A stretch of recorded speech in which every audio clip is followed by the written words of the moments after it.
خصوصاً مخدومہ عالمیان سیدہ فاطمہ الزہرا سلام اللہ علیہا کی خوشنودی کے لیے آپ جو خدمات انجام دیتے ہیں، تو میرا آپ سے یہ سوال ہے، پہلا سوال صدائے ابوذر فورم سے، وہ یہ کہ گزشتہ دنوں ویسے تو حکومت اور مکتب تشیع کے بہت سارے لوگ جو قومی دھارے کے سیاسی منظرنامے پر اپنا ایک الگ سے وجود رکھتے ہیں، تو آپ جب گزشتہ دنوں سرزمین پاکستان میں بلکہ سرزمین پاکستان کے سب سے بڑے صوبہ پنجاب کی وزیر اعلیٰ محترمہ مریم نواز نے جو پچھلے دنوں جو ایک پاکستان کے اندر ایک افراتفری اور فرقہ واریت کی ایک فضا قائم تھی، اور اس میں حالات کی زبوں حالی جو ہے وہ آپ بھی بہتر سمجھتے ہیں اور قوم بھی بہتر سمجھتی ہے، آپ نے وزیر اعلیٰ پنجاب سے مخاطب ہو کر آپ نے ملت شیعہ اپنی قوم کی طرف سے جو آپ نے ان سے معاملات اٹھائے اور جو حکومتی توقع تھی اس سے برعکس آپ نے اپنے قومی موقف کی تائید میں یا قومی موقف کو کس طرح سے آپ نے بیان فرمایا؟ اعوذ باللہ من الشیطان اللعین الرجیم، بسم اللہ الرحمن الرحیم۔ قال النبی صلی اللہ علیہ وآلہ وسلم لأبی ذر الغفاری ایاک والتسویف۔ سب سے پہلے تو میں صدائے ابو ذر کے حوالے سے اس شخصیت کا تذکرہ کرنا چاہتا ہوں جزاک اللہ، جس کو رسول خاتم صلی اللہ علیہ وآلہ وسلم نے یہ وصیت فرمائی تھی، جو قیامت تک کے لیے ہر مسلمان، ہر کلمہ گو کے لیے ایک سبق ہے کہ ابو ذر کسی بھی کام کرنے میں ٹال مٹول نہ کیا کرو، اچھا جی کر لیں گے، جی کل کر لیں گے، نہیں کرنا ہے فوراً کرو، اسی وقت کرو، کیونکہ تمہارے پاس کوئی ریٹن ضمانت نہیں ہے کہ دوسرا سانس بھی آپ لے سکیں گے یا نہیں لے سکیں گے۔ اس عظیم شخصیت کے بارے میں، اس عظیم اصحابی رسول کے بارے میں، اس مظلوم اصحابی کے بارے میں رسول اللہ کا یہ فرمان کہ زمین نے کسی کو اٹھایا نہیں اور آسمان نے اس کو سایہ نہیں کیا جو ابو ذر غفاری سے زیادہ سچا ہو۔ سبحان اللہ۔ یقیناً یہ بہت بڑا نام ہے، اور اس وقت ہم اپنے ادارہ منہاج الحسین کے جس بلاک میں بیٹھے ہیں، اس بلاک کا نام بھی ابو ذر غفاری۔ سبحان اللہ۔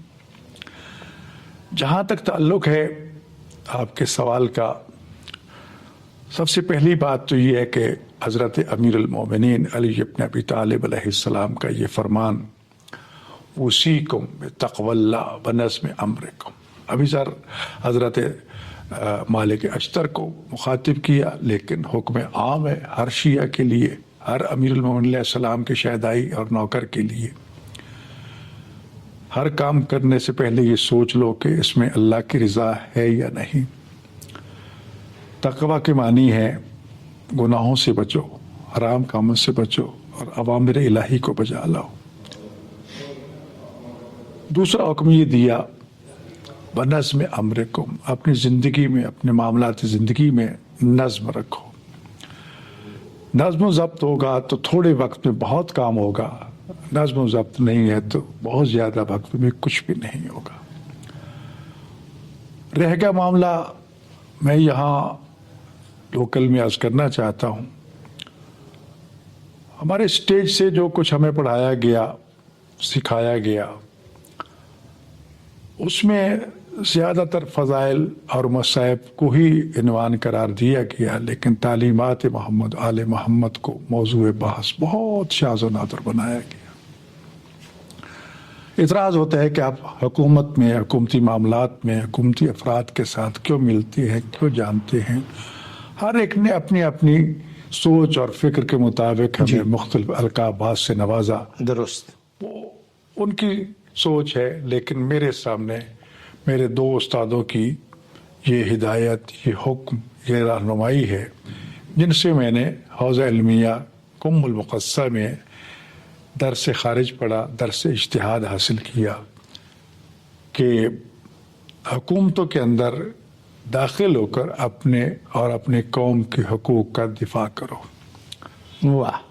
اور اس کی مثالیں ہر امام کی مثال تھی, مولا امیر المومنین علیہ السلام کی مثال تھی, اختلافی خطبے باقی 3 خلفاء کے ساتھ نہج البلاغہ میں بھی موجود ہیں, باقی بھی موجود ہیں. وہ اختلاف اپنی جگہ پر, خاص طور پر ایک خطبہ جس کا میں ریکمینڈ بھی کروں گا کہ ناظرین اگر وہ حاصل کر کے پڑھیں, جس کا میں نے ترجمہ کیا ہے, اور عنوان یہ ہے کہ میں ہی مظلوم ہوں. اللہ. مولا علی علیہ السلام کا خطبہ ہے کہ جس میں آپ نے پوری یعنی اس رسول اللہ کے بعد کی تاریخ جو ہے اس میں اپنے اوپر ہونے والے مظالم اور حق تلفی جو ہوئی ہے یا غصب کیا گیا اس پہ بحث کی ہے. لیکن اس کے باوجود دین کی خاطر, اسلام کی سربلندی کے لیے ان لوگوں کے ساتھ بھی انہوں نے رہنمائی کا فریضہ سر انجام دیا. ہو سکتا ہے کوئی انکار کی گویش نکال لیتا کہ یہ غلط ہے, لیکن فریق مخالف کی طرف سے لولا علی کا فلاں کا اعتراف کم از کم 70-80 مرتبہ تو کتاب پر نقل کی ہے, موجود ہے. اگر علی نہ ہوتے تو عمر ہلاک ہو جاتے. جی ایسے. تو لہذا یہ اعتراف امیر المومنین علیہ السلام کی سیرت سے ہمیں یہ بھی سبق دیتا ہے کہ اختلاف کے باوجود جہاں دین کی بات ہے, انسانیت کی بات ہے, وہاں یہ نہ سوچو کہ آگے کون ہے کون نہیں ہے. وہ غلط جا رہا ہے اس کو سیدھا کرنے کی کوشش کرو, نہیں ہوتا اپنا موقع پہنچا دو. یہی وجہ ہے کہ میں جب حوض علمیہ قم سے واپس آیا تو میرے استاد بزرگوار ایت اللہ العظمہ شیخ فاضل لنکرانی مرحوم اور حضرت ایت العظمہ سید محمد شیرازی مرحوم نے یہ سبق دیا, اور واقعاً وہ سبق میں نے کوشش کی عمل کرنے کی, اور میں نے جتنے نتیجے اخذ کیے, سڑک پہ لاکھوں کا اجتماع اگر آپ کر لیتے ہیں تو بالآخر آپ کو ٹیبل پہ آنا پڑتا ہے. درست. اور اگر مذاکرات کا ٹیبل آپ کو بغیر کسی شور شرابے کے مل جائے تو اصل جنگ تو ٹیبل پہ ہے. جی درست. تو لہٰذا میں نے یہ راستہ اختیار کیا, اور یہی وجہ ہے کہ خدا کا شکر ہے کہ مجھے خداوند متعال نے بہت سی ایسے امور میں کامیابی عطا فرمائی کہ جو شاید لاکھوں کا مجمع بھی نہ کر سکتا جو میں اکیلے. انہی میں سے یہ ایک حصہ تھا جو چند روز پہلے وزیر اعلیٰ پنجاب محترمہ مریم نواز صاحبہ کی طرف سے ایک کانفرنس تھی, ایک میٹنگ تھی, جس کا پس منظر ماضی قریب میں ایک مقامی تنظیم کی طرف سے کچھ تخریب کارانہ جو عوامل اس قوم کے لیے مسائل پیدا کر گئے اور کتنے بے گناہ لوگ شہید ہوئے. قوم کے لیے حضور یا دھرتی کے لیے؟ بس ملک کے لیے. قوم اس لیے قوم کا دائرہ وسیع ہے, وہ صرف پاکستانی قوم نہیں ہے, وہ پوری دنیا میں قوم ہوئی, مسلم امہ, شیعہ قوم, مسلمان. تو اس لیے قوم لفظ میں نے استعمال کیا ہے کہ صرف پاکستان نہیں ہے. اس کا اثرات کیونکہ آج دنیا سکڑ چکی ہے, سکڑی تو پہلے بھی تھی لیکن ہم نے سمجھا نہیں تھا. سمجھا نہیں. آج جیسے جیسے وقت گزرتا جا رہا ہے ہمیں سمجھ آ رہی ہے. کل مولا علی علیہ السلام کا یہ فرمان تھا کہ ایک سائل نے سوال کیا, آپ نے فوراً جواب دیا, پھر سوال کیا فوراً جواب دیا, پھر سوال کیا فوراً جواب. کہتے مولا آپ سوچتے نہیں اور فوراً جواب دیتے. میں تیرے ہاتھ کی کتنی انگلیاں؟ کہتے 5. آپ نے سوچا اللہ اکبر. یہ تو ہر وقت میرے سامنے. تو آپ نے فرمایا جس طرح تیرا ہاتھ کی ہتھیلی تیرے سامنے, سبحان اللہ, پوری کائنات ہر وقت علی ابن ابی طالب کے سامنے ہتھیلی. سبحان اللہ. لہٰذا مجھے تو آج وہ ہتھیلی سامنے آ گئی. آج پوری کائنات یہ ٹیلی فون پہ آپ کی انگلی کے نیچے ہے. دنیا سمجھتی جا رہی. اس راستے کو اختیار کرنے سے میں نے بہت سی چیزیں حاصل کی. خاص طور پہ یہ میٹنگ جو تھی بڑی حساس بھی تھی. اگرچہ اس تنظیم کی طرف سے ہونے والے جو حملے تھے اور اس کی وجہ سے قوم اور ملک اور ملت اور املاک مسلمین کو نقصان پہنچا, وہ پہلو تھا, اور پھر کتنے بے گناہ لوگ اس میں نشانہ بنے, اس حوالے سے تھا. تو اس میں ظاہر ہے کہ ہر ایک کو حق حاصل ہے کہ اپنے حقوق کے لیے دفاع کرے, آگے بڑھے, حکومت سے ملے. حکومت کا کام ہے حل کرنا. تو کیونکہ وہاں معاملہ جو تھا ہمارے اہل سنت دوستوں کا نمایاں تھا, لیکن ہم یہ نہیں کہتے کہ ہم اس سے بالکل کنارہ کش تھے, ہمارا تعلق نہیں ہے. لہٰذا اس میٹنگ میں ہم شامل ہوئے. اس میٹنگ میں تقریباً تمام مکاتب فکر کے جید علماء اور پوری انتظامیہ کابینہ اور جو ہمارے قومی ادارے ہیں ان کے سربراہان موجود تھے. ہائیسٹ لیول کا وہ ایک فورم تھا. تو وزیر اعلیٰ صاحبہ کی ایک میٹنگ وہاں کے ان کے جو ہیڈ تھے ان سے الگ سے ہو رہی تھی. تو طے پایا کہ ہم ان کے آنے سے پہلے کچھ چیزوں کا اظہار کر لیتے ہیں پھر بعد میں. تو اس میں بہرحال میں نے کیونکہ مسئلہ فلسطین میرے سامنے تھا اور موضوع پس منظر میں وہی تھا اور مولا علی علیہ السلام کا یہ فرمان قونا للظالم خصما وللمظلوم عونا، اپنے بیٹوں کو وصیت جو ہر ایک کے لیے ہے کہ ہمیشہ ظالم کا دشمن رہنا، مظلوم کا مددگار رہنا. سبحان اللہ.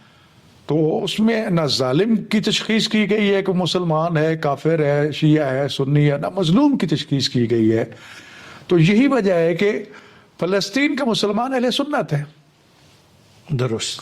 لیکن ایران جو ہے ایک شیعہ ملک ہے. مسلسل ایران اگر قربانیاں دے رہا ہے تو وہ شیعہ سنی سے ہٹ کے قربانیاں دے رہا ہے. اس کی قربانی جو ہے وہ مسلمانوں کے لیے، اس نے مظلوم مسلمانوں کی مدد کی ہے، جس کو ہر ایک نے اپنے وسیع ظرف کے ساتھ یا انتہائی تنگ اور گھٹیا ظرف کے ساتھ ماپا.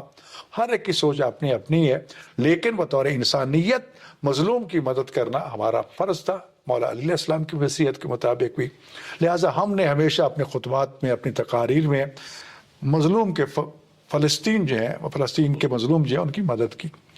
اسی حوالے سے کوئی ذکر کیا ہم نے. اس کے علاوہ جو مقامی سطح پر معاملات اور یہ تقریب کاری ہے اس کی بھی مذمت کی. پھر اس کے ساتھ ساتھ کیونکہ ہمارے ہاں آزاداری کا مسئلہ گزرا تھا، اس حوالے سے بھی ہم نے جو ہمیں حکومت سے تعاون ملا اس کا شکریہ بھی ادا کیا.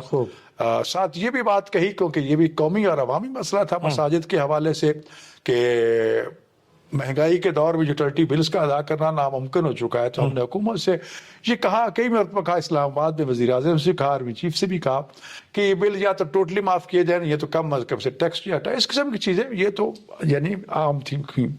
جی. تو جب محترم وزیر اعلیٰ صاحب آئی تو انہوں نے اپنی تقریر کے درمیان مختلف پہلوؤں کو ٹچ کیا، جن میں سے ایک اعتراف جو تھا وہ پاکستان کی شیعہ قوم کا اعتراف تھا، ان کی امن پسندی کا اعتراف تھا. انہوں نے برملا کہا کہ شیعہ علماء بیٹھے ہیں، شیعہ شخصیات بیٹھی ہیں، تو ان کی صورتحال یہ ہے کہ لاکھوں کے جلوس، ہزاروں کے صدقے پہ جلوس آئے، کبھی کسی نے اس کا شکوہ نہیں کیا، کسی نے اعتراض نہیں کیا، ان کی طرف سے خاردار ڈنڈے نہیں اٹھائے گئے، ان کی طرف سے قتل و غارت نہیں کی گئی، ان کی طرف املاک کو نقصان نہیں پہنچایا گیا. تو میں سمجھتا ہوں کہ ایک ادارے کے، ایک صوبے کے ایگزیکٹو کی زبان سے یہ باتیں جو ہیں یہ ہمارے لیے بہت بڑا حوالہ تھی. جی یس. اور جو حقیقت پر پابندی تھی. سب سے بڑی بات تو یہ جھوٹ ہوتا تھا ہم کبھی تعین نہ کرتے، لیکن قرآن کا حکم ہے تعاون علی البر والتقوی، نیکی کے کاموں میں تعاون کیجیے. تعاون کی مختلف قسمیں زبان کے ساتھ بھی، عمل کے ساتھ بھی ہے. تو لہٰذا میں نے محترم وزیر اعلیٰ صاحبہ کے اس اعتراف کے جواب میں یہ کہا کہ آپ نے ہماری اس امن پسندی کا اعتراف کر لیا ہے، اور میں نے وہاں بھی عرض کیا اور یہاں بھی کہنا چاہتا ہوں، میں حکومت پاکستان کو، مرکز کو، صوبوں کو کئی مرتبہ لکھ کے بھی دے چکا ہوں، اخباروں میں بھی بیان دے چکا ہوں کہ جلوس روکنے سے فساد ہوتا ہے، جلوس نکالنے سے فساد نہیں ہوتا. ہم نے کبھی آپ سے 2 سڑکیں نہیں مانگی، ہمیں 1 سڑک دے دو. ہم نے کبھی نہیں کہا دکانیں بند کرو، بازار بند کرو، کھلے رہیں. اگر ایک بلب بھی ٹوٹ جائے حسن اکبر ضامن ہے، میں پورے ملک کے نقصان کو پورا کرنے کو تیار ہوں.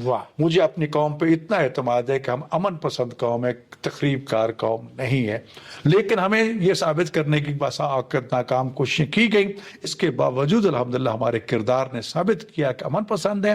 اور محترم وزیر اعلیٰ صاحبہ کا یہ اعتراف یقیناً ایک حوالہ اور ثبوت تھا، اور باقیوں کو وہ حوالہ دینے کا مقصد یہ تھا کہ یہ بھی ایک بہت بڑی قوم ہمارے پاکستان کے، ان سے سبق سیکھیے. ایسا ہی. اور یہی وجہ ہے کہ ان کے اس بیان میں بھی کسی عالم کو، کسی مسئلہ کے فرد کو جرأت نہیں ہے کہ وہ ہم کوئی تنقید، ان کو ٹوکے.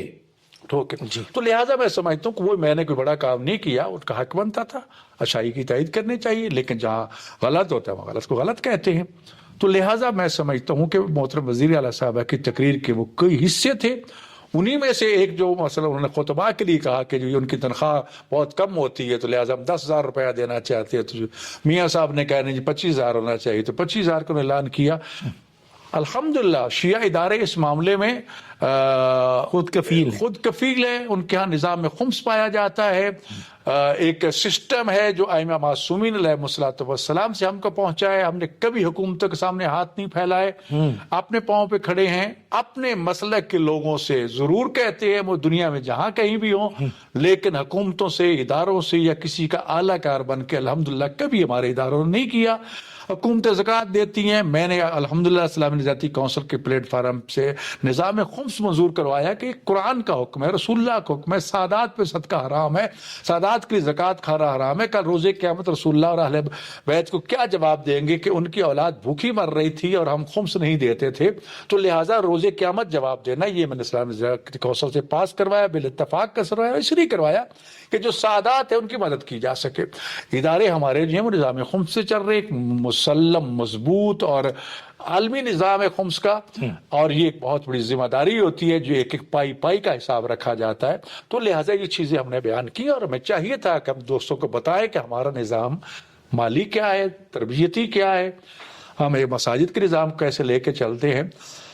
میں سمجھتا ہوں کہ اس کے جواب میں جو چند کلمے محترمہ نے کہے میرے لیے وہ بہت بڑے کلمات تھے, بہت بڑے جملے تھے, اور اس کا رد عمل جو ہے اس وقت آپ دیکھ رہے ہیں کہ سوشل میڈیا پہ بہت اچھا آ رہا ہے. جی یس قبلہ جی, آپ نے گزشتہ دنوں وزیر اعلیٰ پنجاب محترمہ مریم نواز کے ساتھ ملاقات, اور خصوصی ملاقات ایک ایسی, اور جب پاکستان کے اندر ایک دہشت گردی کی فضا تھی, اداروں میں اور پاکستان کے عوام باہمی طور پر متحارب ہونے جا رہے تھے, لیکن ایسے حالات میں حکومت نے تمام مکاتب فکر کے جید اور معتبر شخصیات کو بلا کر انہوں نے ایک ایسا بیانیہ بنایا جو پاکستانی قوم کو متحد اور منظم رکھ سکے. قبلہ جی, میں آپ کے اس مفصل بیان اور آپ کے جواب, جس میں آپ نے بطور اسلامی نظریاتی کونسل کے رکن کی حیثیت سے جو آپ نے حکومت کو ہمارے جو خمس کا نظام ہے, زکوٰۃ کا نظام ہے, اس عنوان سے جو ہمارے تحفظات تھے اس میں آپ نے بے پناہ خدمات انجام دی.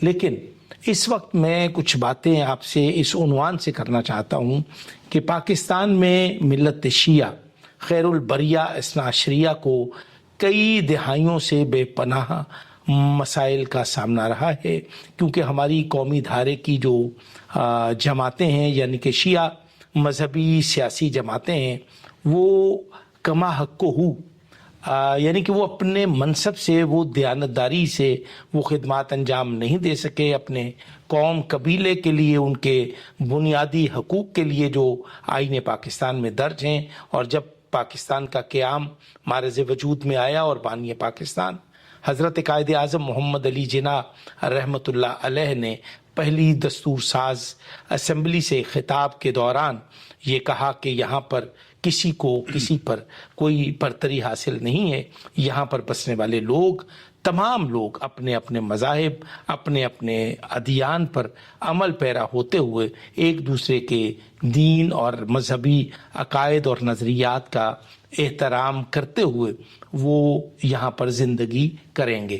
تو اس کے بعد ہم نے, پاکستانی قوم نے, یہاں پر مختلف رنگ نسل قوم قبیلوں کے جو لوگ تھے, ہم نے قائد کے فرمان کو فراموش کر دیا, اور اس کا نتیجہ یہ نکلا کہ آج ہم گروہی, لسانی اور مذہبی تفریق میں اس سے دوچار ہیں, اور ہمیں اس کی وجہ سے بہت سارے پاکستانی قوم کی حیثیت سے ہمیں بہت سارے مسائل کا سامنا ہے.